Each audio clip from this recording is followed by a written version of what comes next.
Hi, isang malamig na umaga pa rin, Susan. Oo nga, lamig matani ang tagal. Saan, hanggang kailan ba itong lamig na ito? Na masarap, ha? Hindi kami nagreklamo. Oh yes, Susan. Sa mga susunod na araw, pero hindi ito magtatagal dahil unti-unting umihina pa rin yung amihan. At doon po sa mga taga-Baguio, Tagus-Buto po, ang naitalang lamig dyan sa gitna nga ng pag-ira ng malakas na amihan.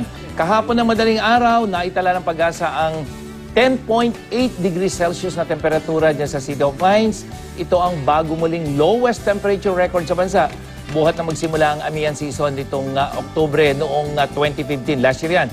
At kaninang alas 2, naitala naman sa Baguio ang 12.8 degrees Celsius habang dito sa Metro Manila, 24.4 degrees Celsius. At ito po ay epekto pa rin ng umiiral na hanging amihan at ito yung dadala ng malamig na temperatura na sa ngayon nga ay nararanasan. Cold wave dyan sa may bansang China.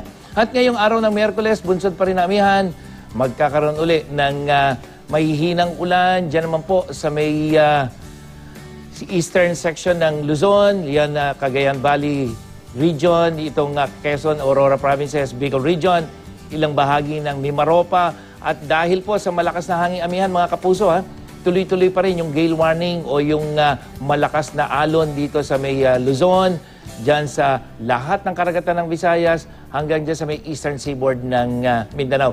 Pero mga kapuso, yung nakikita nyong kulay pula na yan, umaga pa lamang.